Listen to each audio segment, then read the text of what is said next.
Nul n'a le droit d'effacer une page de l'histoire d'un peuple, car un peuple sans histoire est un monde sans âme. Il ne sera resté que 4 ans à la tête de son pays, et pourtant près de 3 décennies après, ses compatriotes, mais également la jeunesse africaine dans son écrasante majorité, et même certains leaders d'Amérique latine, le considèrent encore comme l'un des personnages les plus marquants de l'histoire du XXe siècle. L'évocation de son seul nom suscite encore et toujours beaucoup de passion. Beaucoup le perçoivent comme le symbole de la lutte contre le néocolonialisme, ou encore l'incarnation du retour à l'authenticité, la vraie. Thomas Sankara. Il faut bannir de vos rangs les paresseux.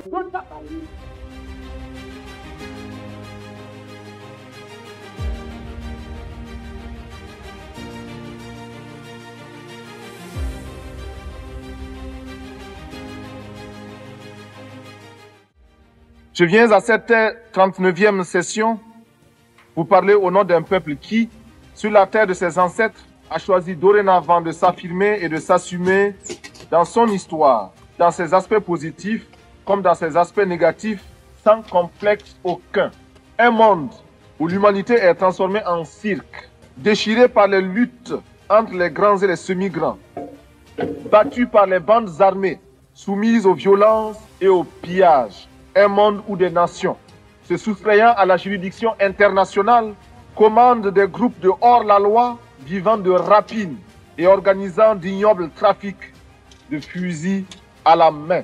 Ce 14 octobre 1984, les grands dirigeants du monde découvrent à l'occasion de cette 39e session de l'Assemblée générale des Nations unies le révolutionnaire, le jeune capitaine qui depuis 1 an exactement qu'il a pris les rênes de son pays, petit territoire d'Afrique de l'Ouest, jusque-là difficilement localisable sur une carte, multiplie les actions d'éclat, bouscule les habitudes, instaure une nouvelle approche de la relation Nord-Sud. Thomas Sankara qui n'hésite plus à s'attaquer à certains tabous, à certaines résolutions que n'osaient pas dénoncer les dirigeants africains. Je ne parle pas seulement au nom du Burkina Faso, tant aimé, mais également au nom de tous ceux qui ont mal quelque part.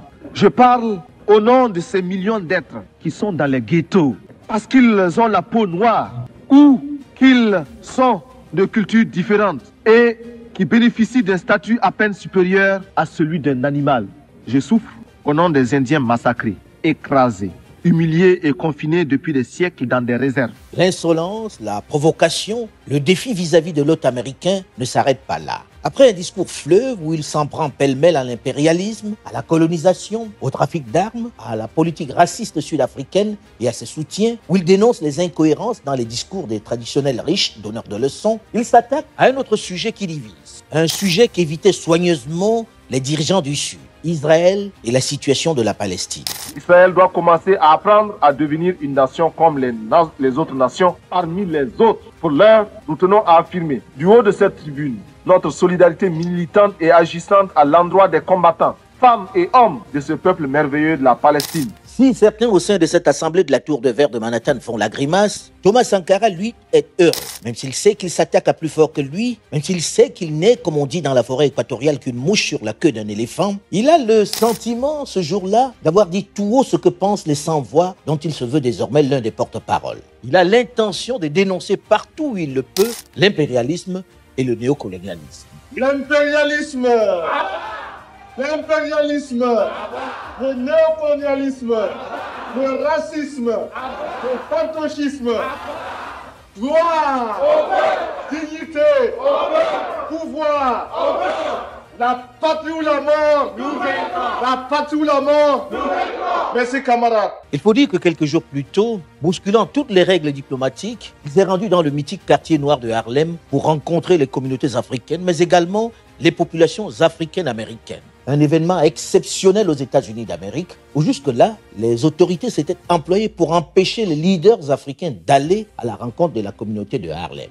Ce 3 octobre 1984, à Downtown, la salle Harriet Tubman est pleine à craquer pour écouter le Politician, qui pendant plus d'1 heure va tenir son public en haleine. Il suggère même dans son discours enflammé, ponctué de « Yes, right, it's true » et même des pleurs, des orientations de vote. Nous devons comprendre que notre existence doit être vouée à la lutte pour la réhabilitation de l'homme africain.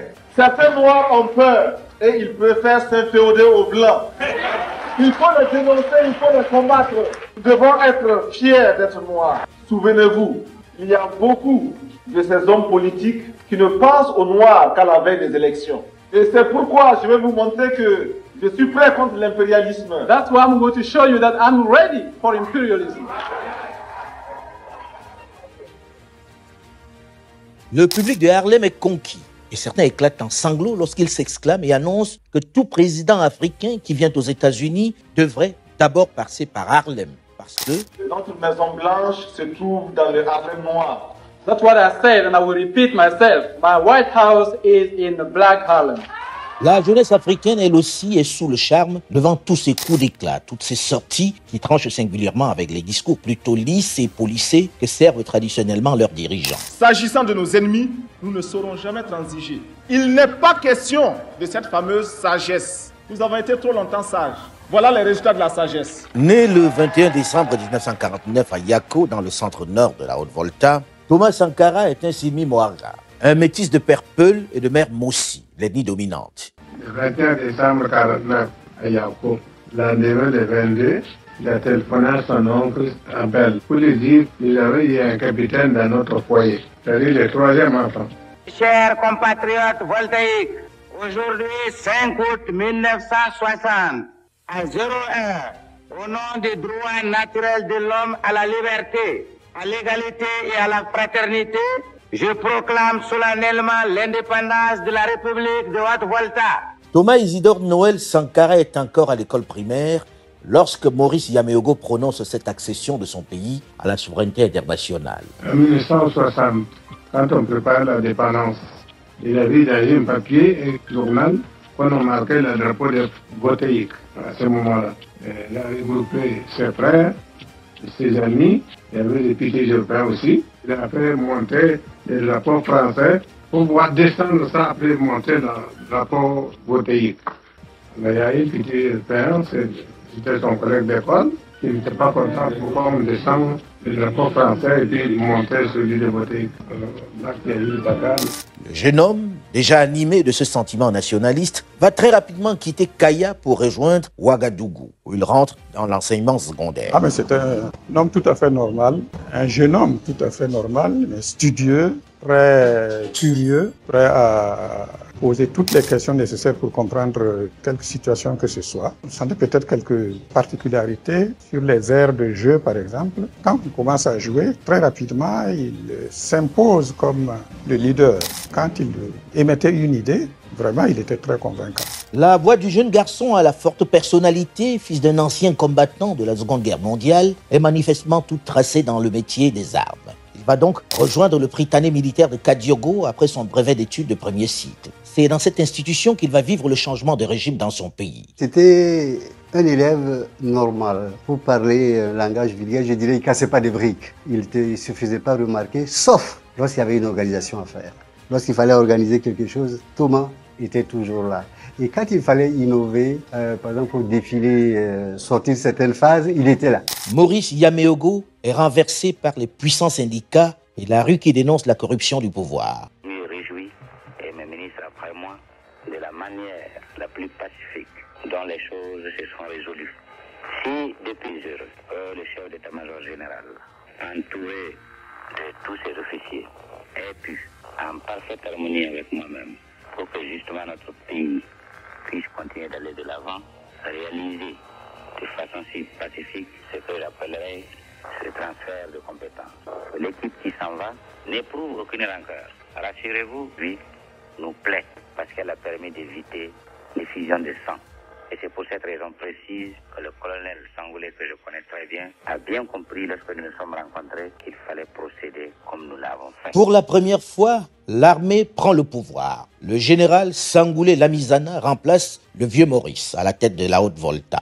Thomas Sankara a à ce moment-là 16 ans. Et lorsqu'il s'envole à l'âge de 20 ans pour l'Académie militaire d'Antirabé à Madagascar pour poursuivre sa formation, l'armée qui a décidé de ne plus remettre les pouvoirs aux civils n'a pas changé grand-chose selon lui à la situation précédente. Non seulement il n'y a pas de prisonniers politiques, mais je puis vous affirmer que dans notre pays, il y a 7 partis politiques. Et si nous devons parler des indépendants et qui comptent 2 députés à la Chambre, nous devrions plutôt parler de 8 partis politiques qui s'exerce librement dans toute l'étendue de notre République. Nous sommes en 1970. Thomas Sankara, le jeune sous-officier qui lit beaucoup, commence à s'intéresser à la chose politique. Encore une fois, hasard de calendrier, il va assister à une autre révolution partie toujours de la rue qui installe une autre armée au pouvoir, celle de Madagascar. Nous sommes en 1972.